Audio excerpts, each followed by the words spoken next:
I'd like to call this regular council meeting to order, June 24th, 2025, at Council Chambers in the town of St. Mary's. We are broadcasting live on the Town of St. Mary's YouTube channel. The Council for the Town of St. Mary's acknowledges with gratitude and respect that we are gathering on the traditional lands of the Haudenosaunee, people of the Longhouse, giving thanks for all creation. I'll begin this meeting by asking for declarations of pecuniary interest, starting with Councillor Craigmile. None. Councillor Edney. None. Councillor Luna. None. Councillor Lucas. None. Councillor Pridham. None. And I have none. The agenda was circulated. Are there any errors, omissions, or additions with the agenda? Seeing none, I will seek a motion that the June 24th, 2025 council meeting agenda be approved as presented. Somebody willing to move that? Councillor Craigmile and Councillor Pridham. So I'll call to question. All in favor? Carried. Next, we will see, we have a no public input. Councillor, or Jenna? Cheers, thank you. Next, we have a delegation in the form of our Senior of the Year presentation, and so I will be moving tactically.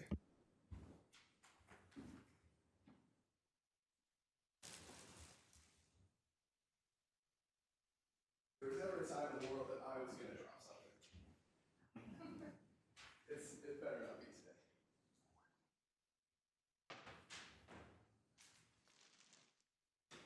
All right, is this mic on, Jenna? Sweet. June is Seniors Month in Ontario, a time for us to celebrate the province, or the contributions that older adults make in our communities across the province. Each year as June approaches, the Ministry for Seniors and Accessibility recognizes outstanding seniors who, after the age of 65, but don't look a day over 40, have enriched the social, cultural, or civic life of the community. MPP Matthew Ray is unable to join us this evening. On his behalf, we have the great pleasure of honoring Connie Douglas with the Ontario Senior of the Year Award for the town of St. Mary's. Connie is an active volunteer in the St. Mary's community. She spends much of her free time helping others and contributing to the social fabric that makes St. Mary's a bright and vibrant community. Connie has been a constant supporter of many organizations, including the Salvation Army, Canadian Baseball Hall of Fame, St. Mary's Healthcare Foundation, the Friendship Center, and the St. Mary's Legion. Her good nature, welcoming personality, and many contributions showcase her dedication to community and make St. Mary's a better place for all. Congratulations, Connie, and thank you so much. And I'll give you these lovely flowers. You're welcome to make a speech, but don't feel compelled to if you don't want to. I'll hold it if you want to hold it. I just want to say thank you very much. This is a huge honor, and I'm very fortunate to live in a town that there are so many people that are out there to volunteer, and special shout out to the Friendship Center, Jenny and her girls, because they really recruit and really make sure that people are involved in the seniors and look after them. So thank you very much for this. It's awesome. Absolutely.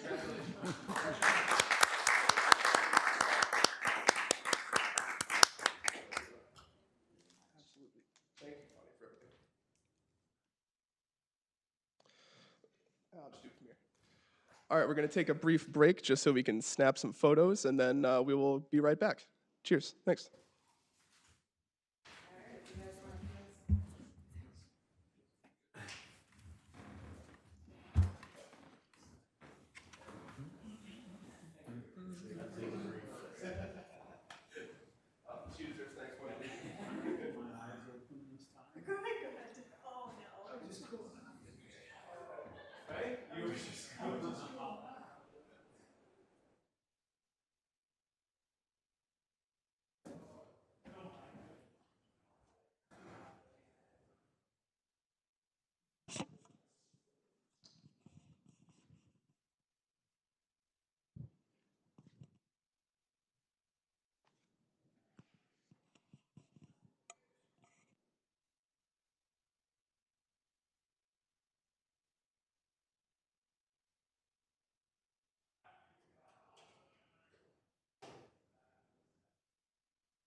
dear.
All right, up next we have our minutes. So we have the recommendation that the following meeting minutes be approved by council. We got the June 10th, 2025 regular council, June 17th, 2025 strategic priorities, June 17th, 2025 special council, and June 18th, 2025 special council.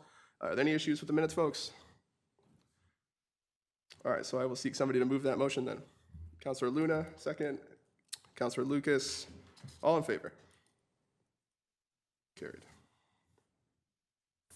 Oh, my sheets are out of order. All right, next up, we have nothing listed under correspondence, and next is staff reports. So we will start with 8.1, administration. Mr. Kittmer, please.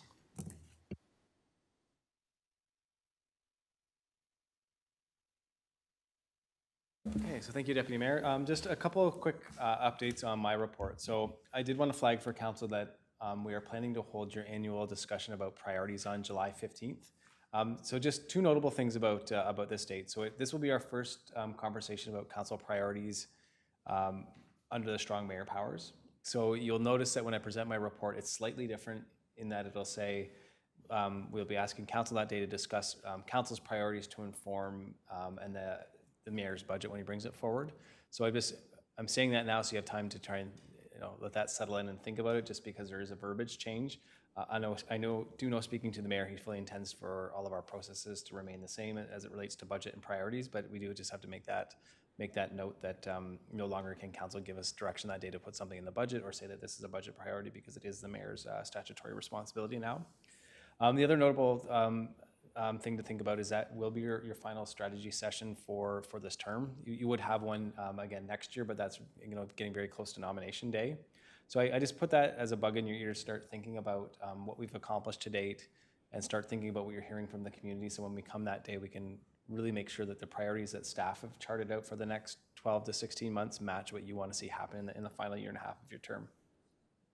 I did want to point out as well that we held a very productive Downtown Service Location Review Committee meeting yesterday.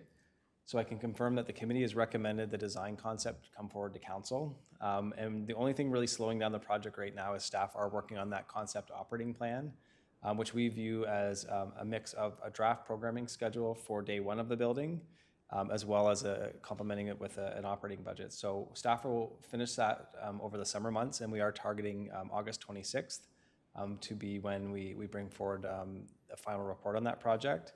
I will make council aware that the building will be open for August 9th on Doors Open. And during that open house on Doors Open, we will have the current draft design concept taped out on the floor so that anybody who comes in and visits the building could see what the layout that the committee has recommended to council looks like, and we'll have boards to explain what it looks like as well. So it'll be a really neat opportunity for the public to see the building. But again, for councilors, if you want to stop by just to walk through and walk the layout itself. And one just final minor thing, just a plug on our transit needs assessment. The public feedback survey is still open. We did have some pretty good uptake in the first couple of weeks of the survey, and it closes on June 27th. So we're hopeful that we'll get some more responses that'll help Dylan then to make some determinations about how we can improve both internal and external connectivity in our community. Jenna has no specific updates for her portion of the report, so we're happy to take any questions you might have. All right, Councillor Pridham. Thank you, through your worship. Just a suggestion that the floor plans be sent to council prior to the 9th so that they have a chance to look at them before the public sees them. Yeah, I will happily do that once I have. If you happen to watch the committee meeting on YouTube at any point in time, what you'll make note of is that the committee was given a set of floor plans that had been heavily edited by staff, and we did it.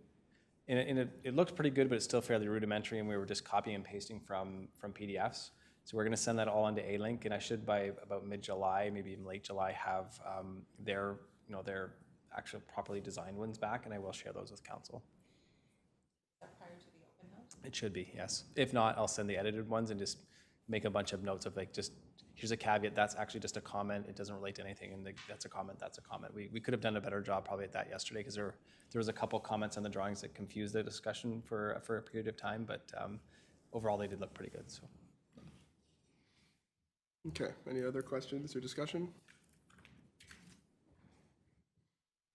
All right, so I will seek a motion that admin 32-2025, June monthly report administration, be received for information. Is somebody willing to move that motion? Councillor Edney and Councillor Pridham. Any further discussion? Seeing none, I'll call to question. All those in favor? Carried. Okay, next up will be our building and development with the 8.2.1 June monthly report. Mr. Brower, please. Thank you, Deputy Mayor. Council has my report in front of them. A couple of notes I want to probably bring attention to. First one is 121 Ontario Street South. As we're working through that, we are working through the site plan agreement. Talking to the developer earlier this week. Grant, could you just hold up for a second? We're having some audio issues on our side. Just one sec. Can you try moving your mic a little closer to your mouth? I just want to see. Test, 1, 2, test. Okay, just continue, Grant. Jenna will manage it from her side. Thanks. Is that better there? Yeah. Is that better? Test? Excellent. Thank you. I do apologize for that. Sometimes when I move computer systems from work to here, sometimes there is an audio issue, but thanks for that. Sorry, thank you, Deputy Mayor. You'll see council has my report in front of them. A couple of items I want to talk about briefly would be first one being 121 Ontario Street South. We are working through the site plan agreement with that developer. Having conversations with the developer earlier today, they are looking to get a shovel in the ground as soon as possible, which is good because I know council has always pressed me and developers in town. Like once we make a decision to move forward with the decision or move forward with the development, we are pushing other developers to do the same thing. But this developer is fully engaged and ready to start moving forward on that unit as well. One other item that you do not see on my report is we received a planning application for 11 Kane Street. You'll see a number. It is typical or the new norm what we see in St. Mary's, so it is an infill development. Council will be notified in due process of the overall merits of the application, and it's going to PAC here in July. So again, another good project moving forward. Another good news item is the community improvement plan. I received a number of applications within the last 2 weeks. What we're seeing a lot more of lately is we've moved typically away from some of the facade improvement, some of the downtown projects. We're still seeing them, but we're seeing a bigger uptake on the accessory apartments. Namely, we're starting to see some more rear yard accessory apartments, and we're starting to see as well as intensification within the dwelling unit themselves. Notwithstanding, they are causing some issues within certain neighborhoods. People don't understand what's permitted, not permitted. So part of that education piece that we're speaking with budding landowners, letting know what people's rights are and stuff like that. So something that's new, but I think it's going to be the new norm coming up here. So it's we're just preparing how we move forward with that going forward. At this time, I'm open to any questions. Okay, any questions for Mr. Brower here? Alrighty, well, seeing none, I will look for the recommendation that Development 18-2025, June monthly report, building and development report be received. Is somebody willing to move that motion? Councillor Luna, Councillor Lucas. Any further discussion or questions? I'll call the question. All in favor? Carried. Thank you. Thank you. Okay, next we'll move on to our Community Services June monthly report. Ms. Ishii, please. Good evening.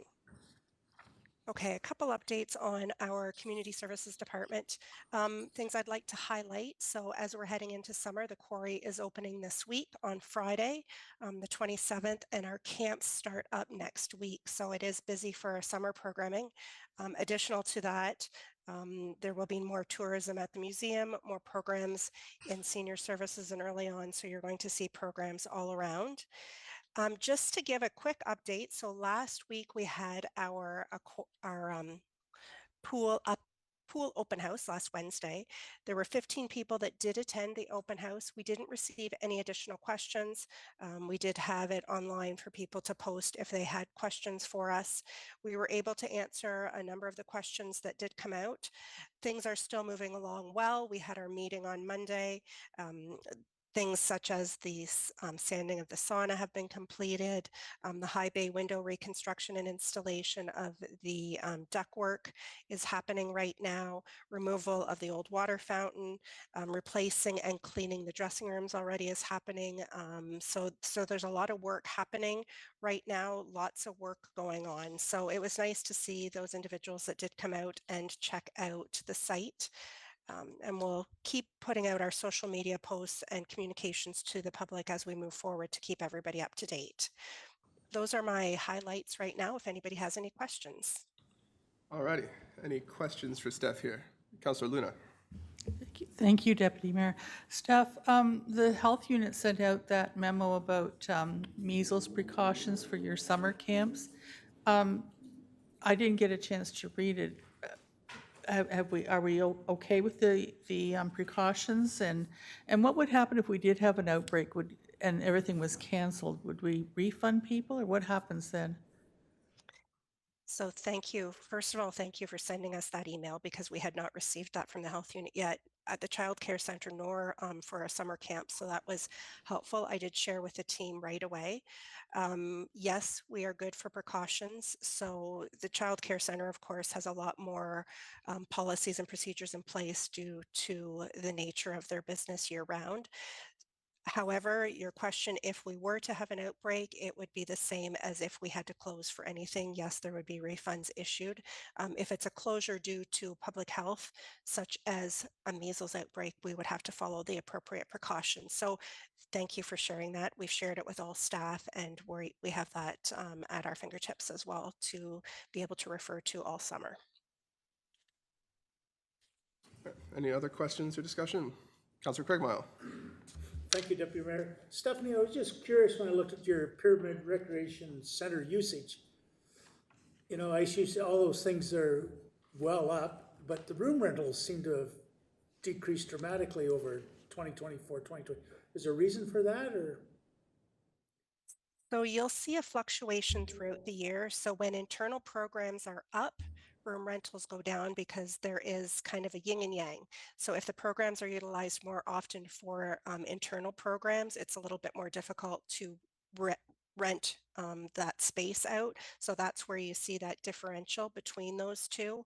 I did look back, because that did highlight that was definitely a highlight for me. So I looked back last year just to kind of see, and there wasn't anything outstanding last year that happened from a room rental perspective that didn't happen this year. And it appears to be that it's the internal programs that took up those spaces ahead of the room rentals in this case.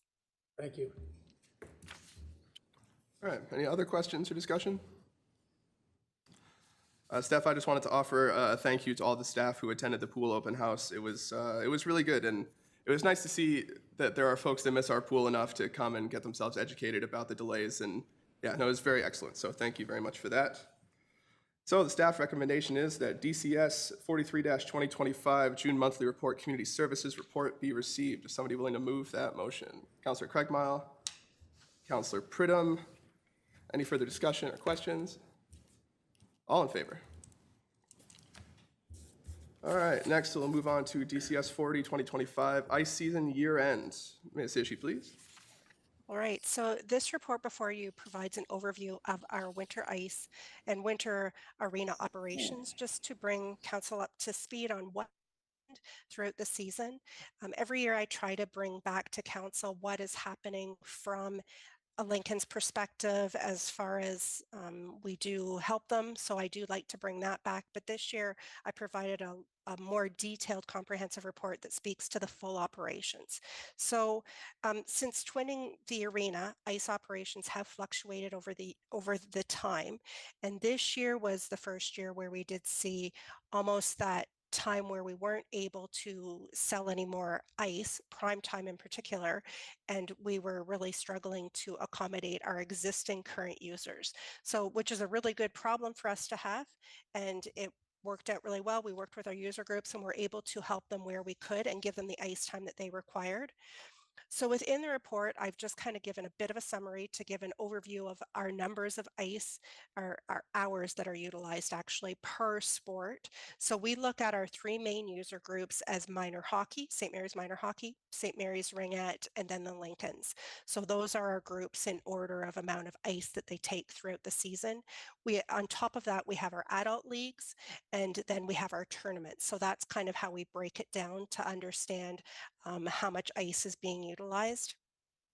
Additional to that, the Lincolns, what we have provided them this year, so it is a total of $50,000, a little bit over $50,000. We do provide them with a reduced ice rate that has been approved at council's previous. The grant that is provided that we provide to them, we provide some additional bar services, and then the total bar proceeds as well, additional to that as to what they receive from us. When it comes to our PRC canteen operations, I hear a lot about this throughout the year, about people being maybe happy or unhappy that it's not open at the time they think that the operation should be open. Back a few years ago, we did purchase a vending machine to help offset those slower hours where people may be able to utilize the vending machine to purchase candy when they're there and the canteen isn't open. So right now, we make sure that our operational hours fit with what is in the facility. So if there's a tournament going on, we make sure we staff up. Specific games we know are busier than others. Of course, Lincoln's is always really busy, so we staff up a little bit differently. So the canteen is open annually during our indoor ice season, and then we offset it with the quarry canteen. So all the small equipment that is in our current canteen moves to the quarry in the summer months. So we don't have to duplicate any of the equipment that we have. We try to marry them up. So once one canteen closes, the other one opens. So hence why we don't open the canteen in September any earlier than we do, because we have to transition everything from the quarry back here, train the new staff on it, and then go from there. So it's a little bit of an operation. So we do open our canteen in mid-September when the Lincolns start playing. And we do generally well in the canteen operations, and I have put in the report that we balance out. Just a general, this is rough, and we're looking from January through May, like 58,000 estimated in operating revenues, and then expenses are just below roughly 37,000. So it does work out, but it's because we're very mindful of when the operation is going to generate that revenue, as opposed to selling, a few candy bars a night. We try to balance it, and we do track it. So we track every single day. We know what sports bring in more money, what sports don't. We track everything as the year goes on. So the PRC canteen does remain remains a profitable venture when operations are strategically aligned with key events. So that's our key takeaway from the canteen. That's the overview. If there's any specific questions or you want to know more about arena operations in the winter months that I can provide to council, let me know and I can provide that as well. But if anybody has any questions. Councillor Edney. Thank you, Deputy Mayor. Not a question, but just provide some commentary here. So 99%, that's like remarkable. That's absolutely remarkable that we achieved that. And I like that we're looking to see what we can do with that shoulder ice as well. So that's fantastic. And I love that you take these analytics very seriously, because that's you know, that just makes us so productive. But I had a funny thought in reading your report, is that entire building was built around you. You've been there since your specific wealth of knowledge when it comes to that building is unparalleled. So Stephanie, thank you so much for what you do. And the fact that I read this report and we're at a 99% occupancy with the ice and, you know, the canteens are running well. I credit most of that to you. So thank you very much, Stephanie. Thank you. Councillor Craigmile. Through the Deputy Mayor. Hey, Stephanie, thank you for this report. It's really good to have one location where we see how we support the Lincolns.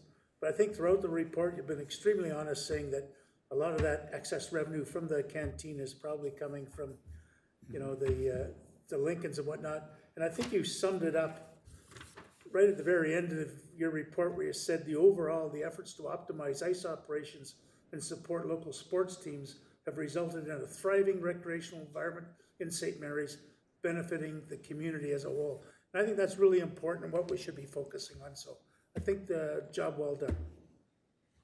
Excellent. Councillor Pridham. Thank you, through your worship. I was just noticing the revenue from the Lincolns, and what we make from the Lincolns is $43,355 as I read it.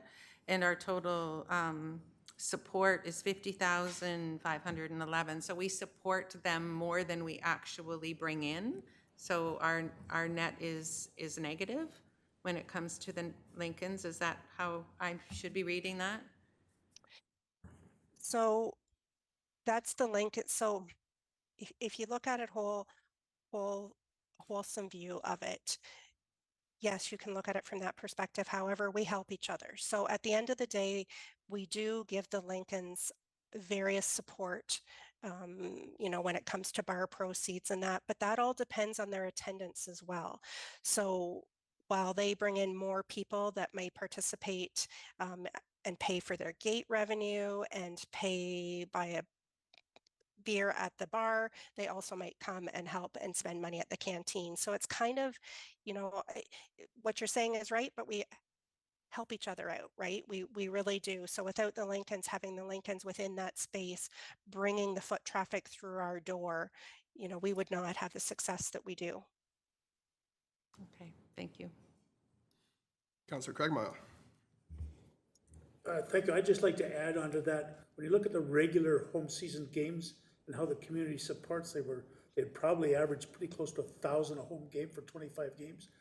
And they filled the arena for 10 games during 5 weeks at the end of the season when they went on the playoff run, and another 15,000 people. So probably well over 40,000 people attending the Lincolns games throughout the season. And as a community-based team, and probably the only team, there might be one other in Ontario that's community-based, our support to them, I don't think is, you know, over the top or anything for what they do for the community. All right, any other questions, comments? Steph, I had one. I was just going to ask about tournaments. Are you seeing more or less usage kind of the last few years in terms of tournaments? And if you don't have that, you can just get back to me whenever. Yeah, no. So we've consistently been around 11 to 13 tournaments a year. So tournaments are also a double-edged sword. So they are a benefit to us, but they also do harm our current users. So it's kind of trying to find that balance where we can allow and have tournaments within our community that are positive to bring in more to bring in revenue to the center, but also complement the current services that we have. So this past year, I think we had 10, I think is what we had in total. I would say our local ice users don't always love it when we have tournaments, especially if they're not local tournaments, because it's a blackout weekend for them. So they might lose their hockey time. And that's why it's a bit of that double-edged sword. While it is good for us, it brings lots of people in and through our doors, it also creates current users, local users to lose their time. So we're trying to find ways to change and minimize the amount of tournaments we have from a local user perspective, but still balance it out so there are still some that happen within the community. So we're going to be changing and shifting that over the next couple of years. Next year, you'll see the same number of tournaments that happened this year because we like to give users at least a year out to let them know so they can find alternative ice. So it's good. It's kind of a yin and yang too. It's kind of a Yeah. good, bad situation at times. Right. I expect at 99% allocation, you're going to have a challenging time with that anyway. So, Yeah. all right. Any other questions and discussion? Cool. All right. Recommendation is that DCS 40-2025 ice season year-end 2024-25 season report be received for information. Somebody willing to move that motion? Councillor Luna, Councillor Craigmile. Any further discussion? All in favor? All righty. Thank you. So next up is DCS 44-2025, our declaration of compliance for home support services. And we have Jenny with us in the building.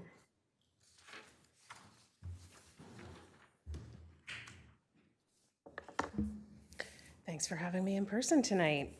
I'm joining you tonight to present the Senior Services Declaration of Compliance. This is an annual housekeeping item which caps off the Senior Services Community Support Program year-end reporting. And I'm seeking Council's approval to authorize the Mayor and Clerk to sign off. By signing the Declaration of Compliance, Council is stating that St. Mary's Home Support Services has fulfilled all of our obligations under the Service Accountability Agreement with the Ontario Health. And I can confirm that Senior Services has complied with all of our multi-service agreement requirements. And I'm also happy to report that we have no reportable statistical or financial variances for the 2024-2025 fiscal year. Last year we did, so onward and upward. Happy to answer any questions. Excellent. Any questions or discussion from anybody? Pretty airtight. There we go. All righty. So we have the recommended motion that DCS 44-2025 Declaration of Compliance Home Support Services Report be received and that Council authorizes the Mayor and Clerk to sign the Ontario Health Forum Declaration of Compliance Schedule F for the reporting period of April 1st, 2024 to March 31st, 2025. Somebody willing to move that motion? Councillor Pridham, Councillor Lucas. Any further discussion? All in favor? Carried. Okay. Keep our momentum here. DCS 45-2025, the Recreation, Culture, and Leisure Master Plan Priorities. Ms. Ishii, please, once again. Okay, back again. Okay, so we had the Rec, Culture, and Leisure Master Plan presented to Council back a little bit ago, and the recommendation was that we needed to take our recommendations back before the Rec and Leisure Advisory Committee and the Heritage and Culture Advisory Committee, which we have done, and we're bringing this back to Council now to present the recommendations that we are looking to work on for 2025. So the master plan is in place, of course, to help shape recreation and culture for the next 10 to 15 years. And the plan did have 73 recommendations that did come before Council and we had approved. Some of those have already started to move forward, such as the racket courts. That was one of the ones that we've talked about already and is also within my chart below. Some recommendations within the plan currently fall to other departments, so Public Works and Facilities being two, so they're not reflected within this. This is just the community services portion of the report. Of the 73 recommendations, I have 31 here before Council that we are going to address for 2025. Keep in mind, not all of these will be completed this year, but they are ones that we are starting to progress forward on. The easy ones, like ongoing best practices, we are automatically implementing because they are things we should be doing as the consultant identified. So those are things that we automatically address and hit right out of the gate. All of those will be added within here. So I won't go through all of these because there's 31 of them, as I have said, but if anybody has any questions about any of them in particular that you want an explanation on why we're putting it forward or have any other questions, please let me know. All right. Any questions on this one for Steph here? Councillor Pridham. Thank you, through your worship. Just of the 73s, you know, there's some here, but there's some remaining. How do you address the ones remaining? Yes, so because this is a 10 to 15-year plan, some of the recommendations you will see will be medium and long-term. On this specific chart, I think I have maybe 2 medium ones, but I have no long-term ones on here. So we're going to actually hit the easier ones actually out of the gate to go forward first, then going to the medium ones and then focusing on our longer term ones. So I will be bringing more back in the future, probably next year, as long as we've completed all of these and we have time, and we can include it within the budget as well. So some items also need to be budgeted for. So it might need to be budgeted a couple years out. So those ones I won't bring forward to council. Some of these other recommendations will also need to come before council. Some of the, like I say, ongoing best practices are things we just do, update policies. When they come before council, they come before council, but promoting indoor activities or those types of things we just should be doing. So we automatically do, they don't come before council, but if there's something required from a monetary perspective, they will come before council anyway. So the other ones that are left will still be on our docket, just not yet. Thank you. It's just nice to hear that you're not going to lose sight of them, and I'm sure you wouldn't anyway, but thank you. All right. Any other questions or discussion on this one? Councillor Lucas. Thank you, Deputy Mayor. Steph, just in looking at a lot of these and being on the Heritage Committee, I feel like the trajectory of the Rec and Leisure Master Plan and the trajectory of staff and those committees was very much on point. So I don't think there was anything that came out of the plan that needed us to turn the ship around. I think we were headed in the right direction. So again, I think that's kudos, and I think that's helpful for implementing a plan when we're already headed in that direction. So thank you. Yes, you're welcome. And I would absolutely agree. We are definitely in good shape. I mean, the reason we had done this a little bit early, because we were doing it 2 years earlier than was originally recommended, was because coming out of COVID, things have changed, higher demand for services. So we just wanted to make sure we were heading in the right path moving forward. So I would agree, we're in a good position right now. Excellent. Any other comments or questions today? Well, all right. So we have a recommended motion here that DCS 45-2025 Recreation, Culture, and Leisure Master Plan Priorities Report be received, and the council approve the recommendation from the Recreation and Leisure Advisory Committee and the Heritage and Culture Advisory Committee that staff prioritize the following recommendations: 12, 15, 17, 18, 26, 27, 29, 33, 36, 38, 46, 47, 48, 49, 50, 52, 53, 55, 56, 57, 58, 59, 60, 61, 62, 67, 69, 70, 71, 72, 73, as per the 2025 Recreation, Culture, and Leisure Master Plan. Somebody willing to move that motion? Councillor Luna. Councillor Pridham. Any further discussion? I'll call the question. All in favor? Carried. All right. Next, we'll move on to corporate services. We have our COR 23-2025 June monthly report. Mr. Moran, please. Thank you, Mr. Deputy Mayor, and Hi, Council. I thought I was the one that liked numbers, but that's Community Services does tonight. You'll see my monthly report is a fairly stable one. Not much to comment on there. We have been busy with recruiting and spending a lot of time with HR. And as you see from HR's report, we do have some positions, 3 positions in corporate services that we're filling. But again, thanks and kudos to HR. We have moved through that process fairly quickly, and hopefully in July we'll be back to full capacity. Another note, I just wanted to, it is in the report, but we are well underway with the website project. So we do want to launch the new website at the end of August. So stay tuned for that project, and we'll certainly show you some highlights as we get into the summer. And then on the tourism side, of course, very busy time of year with a lot of the pre-planning. And then again, a lot of big events coming up for us in July with Canada Day, a week away now.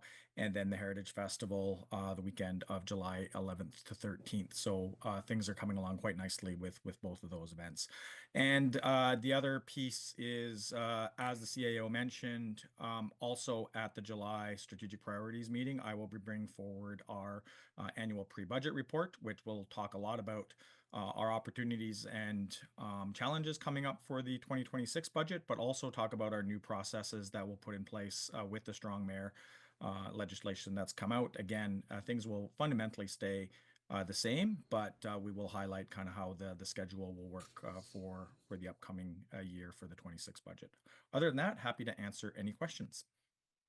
All right, any questions for Mr. Morin today? Councillor Edney. Thank you, Deputy Mayor. Hi, Andre. I had a question with media relations statistics. And I know tracking is pretty easy when it comes to media that way. But the total number of media releases and then the total number of media mentions, you're not counting our own releases within the mentions, right? Through the Deputy Mayor, no, Councillor Edney. Okay. Those are separate. We subscribe and get that information separately to outside sources that mention St. Mary's. Oh, great. Okay. And may I follow up? That was my second question was, how do we track that? Is it simply hashtags or do we actually have a process? We subscribe, I think, to a service. I can't remember the name of that service, but I certainly can follow up. And now that you asked that question as well, certainly we can lay out some more detail as to what some of those interesting ones are. Thank you. And if I may, I've noticed more and more municipalities are using influencers for their advertising. And I know you had brought this up a few months back. Is this something we're going to pursue a little further? I think we've done it once or twice, have we not? Correct, Councillor Edney. We just actually had an influencer in a few weekends back. Unfortunately, it wasn't a very nice weekend. And we're using it mostly in tourism right now. We've done a couple. It was a joint project that was with through RTO4. But it is something that we're certainly looking at a lot more. They certainly get a lot of attraction. On one hand, they're fairly expensive, but if you get the right influencer, they certainly have a lot of draw and get a lot of hits from that perspective. So we have talked about bringing back some further details around how we're using them and who we're using from that perspective. But so far, we've been very happy with that. And on the tourism side, which we don't have the stats in this report, I don't believe, we seen quite, I don't remember the stats off, but hundreds more hits on our tourism accounts. That weekend we use the influencer. So again, we do see spikes when we do use them. Thank you for your insight. All right, any other questions from council today? All right, so we have the recommended motion that COR 23-2025, June monthly report, corporate services, be received for information. Is anybody willing to move that motion? Councillor Luna, second. Councillor Lucas. Any further discussion? Being none, I'll call the question. All those in favor? Carried. All right, we'll move on to something just as spicy, the COR 24-2025 insurance renewal. Mr. Morant, please.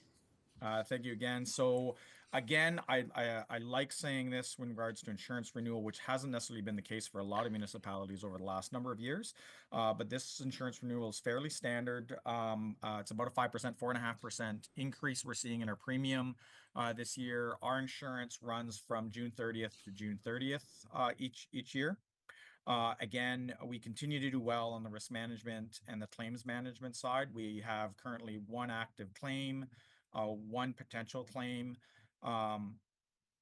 And really where we're seeing the increase on our premium is mostly to do with the increased value of our facilities and buildings that we own as a town. So again, those property values have continued to go up, which means we need to cover more money, more insured value, which has increased that premium a little bit. But again, 4.5% is very good. We're certainly starting to see the insurance market for municipalities. I'm not going to say it's soft. It's still a hard market, but certainly softening a little bit, which again is good news for us as a municipality, and likely brings us to considering to go to market again sometime in the next year, or between the next 1 to 3 years is probably going to be a good time for us to go to market with our insurance as well. But as we noted a couple of years ago, we've certainly seen a nice decrease. And even on that front, if you take a look at page 58, we have a 10-year history of our premiums there. And this year's premium, we're still paying well within what we were paying around 10 years ago. And you can see there's fluctuations up and down with our insurance premiums. But again, we're still doing fairly well on that front, especially compared to some of the peers I've seen. So my recommendation as we move forward, we're not recommending any changes to the coverages this year. You'll remember a couple of years ago, we did change the deductible on our facilities from 10,000 to 50,000, which again helped create some savings. But at this point in time, we're not seeing any of those changes warranted until we kind of, on one hand, our reserves go up a little bit more so that we again have some security around that. And then on the second point, as the market starts to soften, that's when we'll certainly see some advantages to maybe increasing some of those deductibles as we move forward. So I'll happy to answer any questions on that report. Excellent.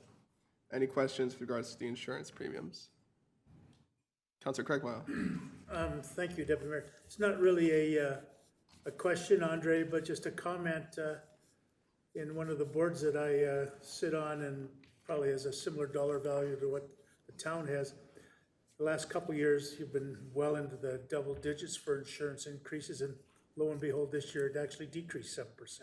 So they have softened a bit, depending on where it is you are. Thanks, Councillor Graham. Councillor Pridham. Thank you, through your worship. Just a question about the our budget, I guess. It's 30,000 annually. Is that enough? Does that seem like it's enough to carry us forward through next year? Through the deputy mayor, so the $30,000, is that what you're referring to? Yeah. Yeah, so that is something we worked on a couple of years ago. Actually, going back to 2019 is when we first started to really dive into what we need there. So it's twofold. We have $30,000, which has been more than enough over the last couple of years. We use that for two items. One is any claims that we deal with that are basically under $1,000 and we self-insure, small claims, potholes, or something like that. Secondly, we use that to deal with our portion of the deductible. And the idea was, on average, we were trying to figure out the best case scenario. For us, we hadn't seen a year in our long history where we've had more than 2 claims in 1 year. Now, certainly that could happen. So that's why we put it at 30,000, which gives us the advantage of doing 2 claims per year on average. But the balance, when we don't use it up, like we have not used it up over the last couple of years, we put into a reserve. So if we do have a year where we're getting a lot of claims, or we have larger deductibles, then we have over $300,000. I think I put it in here. Yeah, it's over $300,000 in our current insurance reserve that could pad us over the long term. So again, that stabilizes our budget and gives us, I think, adequate coverage and little risk. And then the idea is as that reserve continues to build, once it gets to a higher amount, then maybe we can start looking at higher deductibles because our insurance reserve would be capable of withstanding those higher deductibles and again saving us more money from a long-term perspective. Great. Thank you for that reassurance. Excellent. All right. Any other questions? Discussion? Seeing none, I'll look at the recommendation that COR 24-2025, Insurance Renewal 2025/2026 report be received, and that council approve the agreement with Marsh Canada for the municipal insurance renewal for the term of June 30th, 2025 to June 30th, 2026. Somebody willing to move that motion? Councilor Pridham, Councilor Lucas. Any further discussion? Seeing none, call to question. All those in favor? Carried. Thank you. All right, we'll move on to Fire and Emergency Services. We have our June monthly report, and we've got Mr. West here today. Good evening, Council, Deputy Mayor. Proud to present our monthly report. Starting off, a highlight, we reached out to a past donor and received a donation for a nice water rescue piece of equipment. It's an underwater, under ice sonar scanner, and it's got artificial intelligence, so it can differentiate a human for a log or something like that. So our members have already started doing the training modules for it. They haven't tried the unit yet themselves, but they're going to get training on it, and hopefully we can put that in use this year. So it's here and ready to go, and the team is looking into getting the training. So our Go rescue team leader's already done the training modules, so he's all set up to run the piece of equipment already. So also applied for 2 Enbridge grants, one involving training grant funds for firefighter books. Most of these are course books that the firefighters need to go off to school with. The other grant we applied for was CO detectors to donate to citizens. And we find that a lot of our calls, the detectors are about 7-10 years old, so they're starting to act up. So the more we get out there, get those in the hands, get the old ones replaced, that should reduce the amount of false alarms we get with these detectors. So hopefully we got some grant money. Monthly service from May 17th to June 13th. We responded to 10 emergency calls. They're all in St. Mary's, which was kind of unusual for us for a month. So 1 rescue/medical, 1 medical, 1 motor vehicle collision, 1 unauthorized fire. What I was alluding to, we had 4 CO alarms. 1 of those was with symptoms, so it was a full station response. And we had 2 active smoke alarms that were acting up. Average attendance was 14 firefighters. I attended 2 of the calls alone. They would have been CO calls. Myself and a captain attended 2 other calls, and Captain Taylor went to 1 call on his own. For the year, 69 calls to service to June 13th compared to 60 for last year, so it is up slightly. Fire prevention report, May 17th to June 13th. The fire prevention officer's doing a great job at going around town, introducing himself, going out to businesses. So he's got 3 that he's got to follow up ongoing, 2 safety concerns. In that period of time, there wasn't a request. We did have 1 last week, and 29 he's got marked down as routine, so no problem with that. Those ones had lots of events between that last few days in May and early into June. time. So we participated in the Perth Fun Fair, the Water Festival downtown. We had a charity walk that started here and went all the way to Listowel. Bravo to everybody that did that. It's 100 kilometers the people were walking.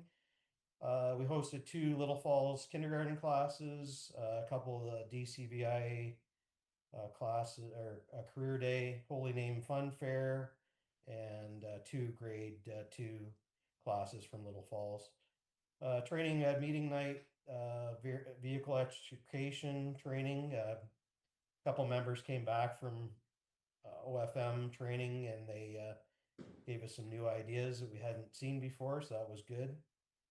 We had a really good paramedic training evolution, one I've never seen in my 29 years. They did a fantastic job, lots of hands-on. Spending, we got grant money for cancer reduction, so some equipment came in this month for that. We outfitted 2 more members of the water and ice rescue team, and a couple 4 new fire helmets had to be ordered and come in. And through the mayor, deputy mayor, any questions? All right. Any questions for Mr. West today? Well, I'll take one. The first thing I'll say is that the underwater ice sonar scanner is so incredibly cool that I was geeking out reading this report. And secondarily, I was just wondering, what exactly do you mean by a training evolution? And what does that entail, especially with the paramedic training? It was Brian from Perth County Paramedics, and he set up a really good, he had a whole bunch of evolutions, but he just had certain things, and he had like a 8-page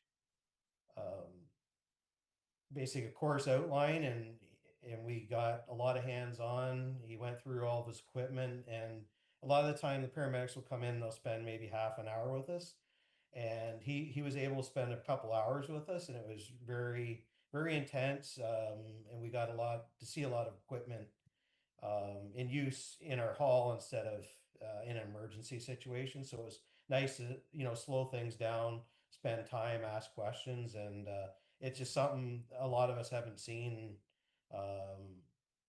in our careers. It was very well done. So I reached out to a few members of the Perth County paramedic team just to applaud Brian, because it was just incredible training. Groovy. Good to hear. All right. Any other questions? So we will see the recommended motion that FD 08-2025 June monthly report, emergency services / fire report be received. Is somebody willing to move that motion? Councillor Luna, Councillor Pridham. Any further discussion, questions? All in favor? Thanks, Council. Thanks, Deputy Mayor. Cheers. All right, move on to human resources with the HR June monthly report. Ms. Knechtel, please. Thank you. Can you hear me okay? Yes, ma'am. Perfect. My air conditioner is on. Not that I'm complaining. Do not get me wrong, but it sounds kind of like a truck. So if you can hear me, I apologize in advance and just wave or something. So in terms of the report, it's already been mentioned a couple times. It's been busy in terms of recruiting, but I'm happy to report that the seasonal and full-time vacancy recruiting has gone really well, and it's wrapping up. So it's nothing new that it would be busy at this time of year, because as Ms. Ishii mentioned, with the Corey and the programming, there's always going to be lots of recruiting at that time. So we're wrapping up that and moving on to the orientation and onboarding. And the other thing I just wanted to mention is it's also a busy time of year for performance reviews. They're wrapping up, as well as in payroll. It's busy with budget sheets and also with wage changes coming. Otherwise, I'm happy to answer any questions you might have. All right, any questions for Ms. Knechtel tonight? All right. So the recommended motion is that HR 08-2025 June monthly report, human resources report be received. Somebody willing to move that motion? Councillor Craigmile, second. Councillor Edney. Any further discussion? I'll call the question. All those in favor? Carried. Thank you. Thank you. And we'll shimmy on down to Public Works. We have the June monthly report for Public Works. Mr. Kelly, please. Thank you, Deputy Mayor Allworld. The report is there, so I won't go line by line. We're just kind of busy. We're in the middle of the season, just working through our departmental plan and our tasks and our capital plan. I will mention the council tour is this Thursday at 8 a.m. of the treatment plant, so you get to see what you paid for. So that'll be fun. And then maybe I'll just touch on the variances listed in the report. The landfill compactor transmission has failed. We did anticipate that it was coming, so we have been carrying a capital budget to do that. We've been working with our service provider on doing a rebuild. So you actually go to the site, it's tore apart on site. We should be well underneath our capital budget. But it's like anything, when you get into it, there's always other things to find. So I'm sure the mechanics will recommend other things that have to be fixed. But as far as I know, it's in pretty good shape. Dave's been kind of spearheading that one, but so far things have been manageable. And then we did have another pretty significant water main failure on Ontario Street in the concrete section. Jeff is on the meeting tonight, but we're going to move ahead and do the preliminary survey work and do design work for it. It was in it's the 27-28 plan, but we're going to move up those 2 block sections of concrete road. We're going to move that up 1 year and include that as part of the design, and then budget consideration with costing this budget process. So hopefully just move that up 1 more year, 1 more year ahead. And then we were asked to participate with the Perth County salt procurement contract with Compass Minerals. I think it's about 30,000 tons between all the municipalities. I think we buy like 2,000. There really is another option to buy salt. It is kind of a one-shot deal for us. And then, and then we had some pretty significant safety bills come back on some plow trucks. But it's just the cost of doing business. But I'll take any questions on the report or anything else. Excellent. Any questions? Councillor Craigmile. Thank you, Deputy Mayor. It's not really a question, Jed, but I think that's an excellent idea, moving up the Ontario Street reconstruction.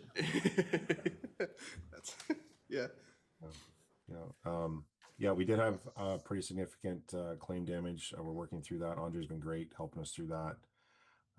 But yeah, Jeff's working with BM Ross, so we'll have to do more survey work, and then they'll have to do more design work, and then, like I said, so it should all net out to the same amount after the 3 years, but it's just moving those 2 blocks ahead. So. All right. Any other questions or discussion for Mr. Kelly today?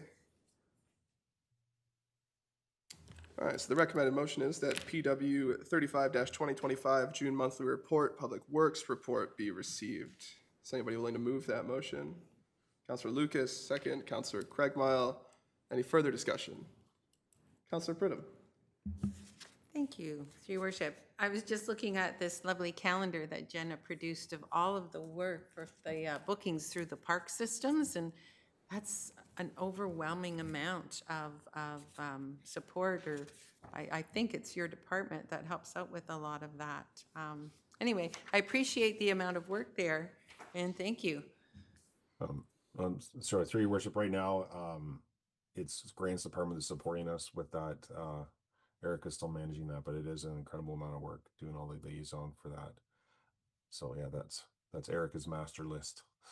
Okay, thank you. Groovy. Anything else additional? I'll call the question then. All in favor?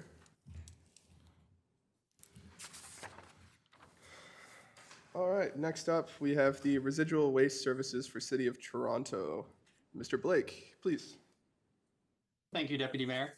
So this report is presented to Council to seek direction related to a request for an expression of interest that we received from the City of Toronto.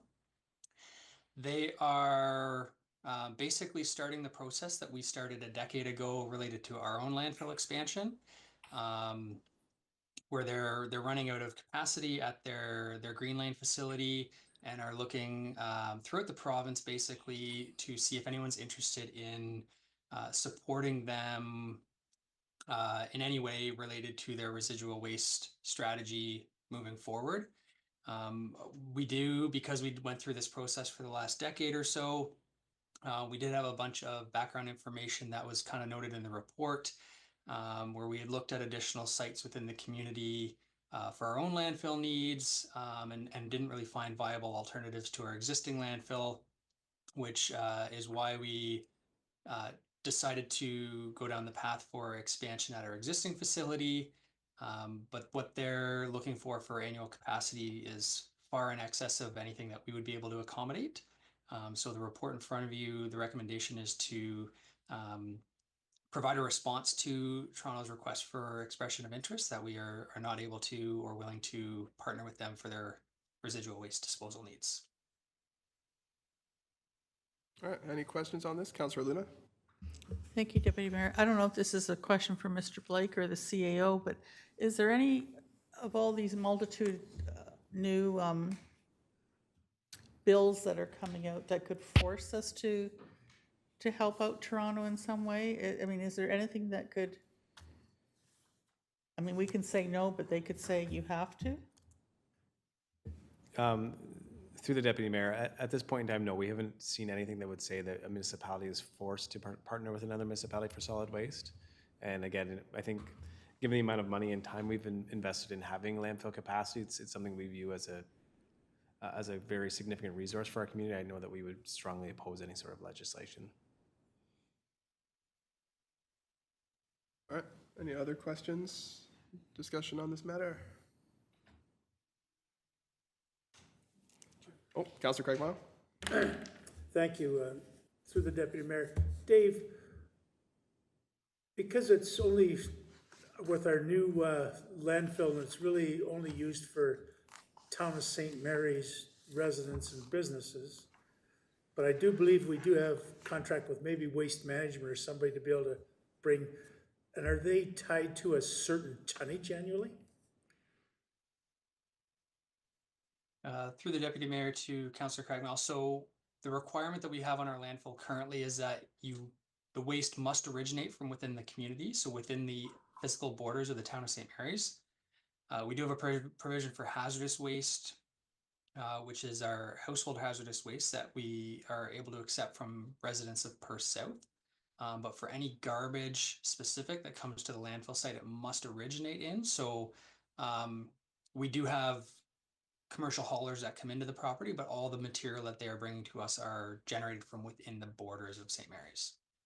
Oh, thank you. That's good to know. All right, any other discussion or questions for Mr. Blake? All right, the recommended motion is that report PW 33-2025 residual waste services for the City of Toronto be received, and that council direct the clerk to provide a response to the request for expression of interest for the City of Toronto that the Town of St. Mary's is not interested in accepting, selling, or partnering with the City of Toronto for their residual waste management services. Somebody willing to move that motion? Councillor Luna. Second, Councillor Lucas.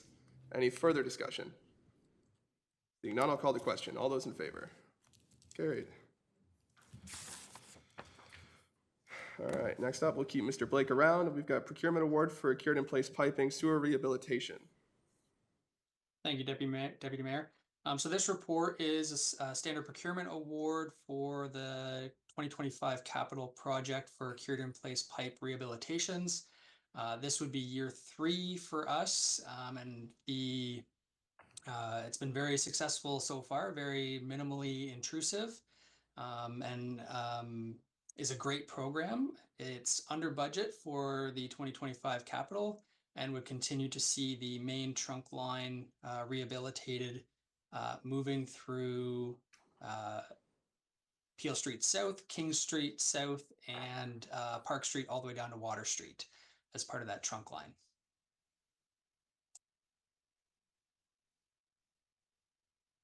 All right, any questions for Mr. Blake on this one? Councillor Lucas? Thank you, Deputy Mayor. Dave, you just said this is year 3, and I agree with you. I think it's an awesome project. is that kind of the end of it then when you get to Park and Water, or is there do we have other spots in town that you've identified as an ongoing annual thing? Through Deputy Mayor to Councilor Lucas. So that is a fantastic question. And it is not the end of the program. So what we've done is we've started to include clean and inspect videos as part of these contracts to fund, or not to fund, but to identify areas for future works. And what we've found is basically now that we've moved farther away from any pumping stations where the gas generation is highest, we are seeing some improvement on pipes, but still do have some gas degradation along some of the pipes and structures that are accompanying those trunk lines. So we'd look to continue to move down our trunk sewers, which are our high priority conveyance networks, in future years. But what is likely to come up is force main lining for our two older pumping stations. So that would be Queen Street East and Robinson Street pumping stations, where we're looking to, or we're investigating right now, potentially lining those as early as 2026. Excellent. Any other questions? Councillor Craigmile, please. Thank you, Deputy Mayor. So Dave, when I looked at your bids, I actually thought the three lowest bids were fairly close. And then I thought probably your scoring system would be the, probably directly related to the price or whatever. But I see it kind of flip-flop between 2 and 3, and then I was wondering, is it because you've worked with them previously or other experience, or? Through Deputy Mayor to Councillor Craigmile. So this was a request for proposal. So proponents did submit a proposal for the work plan, which included company history, references, experience within the industry, work plans, budget, warranty, things like that. So price was 25% of the overall evaluation. So we did see extremely competent proposals this time around. So basically it was very tight between submissions that we did have, and just the way the evaluations work out with that 25% being cost funded, that can cause a gap that when they're so tight, it's hard to move around. Yeah, thank you. Excellent. Anything else? All right, so the recommended motion is that report PW 34-2025 procurement award for CIPP sewer rehabilitations be received, and that council award the 2025 sanitary sewer cured in place pipe rehabilitation project to Clearwater Municipal Services Inc. for the tender price of $337,450.32, inclusive taxes and contingencies. Somebody willing to move that motion? Councillor Craigmile, second. Councillor Luna. Any further discussion? Seeing none, I'll call the question. All those in favor? Thank you, Mr. Blake. And we'll carry on to the Grand Trunk Trail lighting improvement projects, and we have Mr. Wolf tonight. Mr. Wolf, please. Thank you, Deputy Mayor. This report presents a new capital project for the 2025 capital plan. We are proposing to amend the 2025 capital plan when we were approached earlier this year by a resident looking to make a large sum donation to the trail network. And we sort of reviewed some of the priorities of the trail and some of the, I guess, issues that we've heard from trail goers in the past, and sort of the highest priority item that fit within the available funds of the donation was a lighting project from Ingersoll Street to the Sarnia Bridge on the Grand Trunk Trail. So we've put together a capital plan, or a capital project number 66, to install LED lighting, basically mimicking the successful project that we had back in 2023, where we installed lighting as part of a larger trail improvement project from Wellington Street to just east of James. So same type of fixture or same fixture appearance, same poles, and sort of same look. We would be looking to. We've had some offers from volunteers to help out with the installation of ductwork. That was completed last time in a similar fashion by the Kinsmen. They donated the installation of the duct all the way along the side of the trail where the wires would be installed in. So we'd be looking to work with volunteers to help with that as part of the project scope, and that's sort of depicted in the capital sheet where it's showing an in-kind donation of about $10,000 for the conduit installation, and then we're working with a our streetlight electrician to pull the wire and connect the streetlights up with the poles. It's likely late fall installation of the poles themselves, so a longer lead time on the concrete poles that we use, but we'll be looking for authorization here tonight so that we could get those on order. And should highlight, even though there's no immediate cost to the town, there would be more assets to manage in the future, so there would be a potential either transfer to reserve in the future, or replacement costs that we would need to fund sometime in the future, likely around that 20-year mark. We're expecting streetlights to last now. So the streetlights fixtures would last about 20. The concrete poles are closer to 50, 40, 50 years kind of thing. So, and there's increased hydro consumption that we would need to incorporate into our operating budget starting in 2026. If there are any questions, I can answer those now. Any questions? Councillor Craigmile. Thank you, Deputy Mayor. So I think what you said here, this large donation of volunteer work is exactly what makes this town, the town worth living in. So extremely pleased with the project.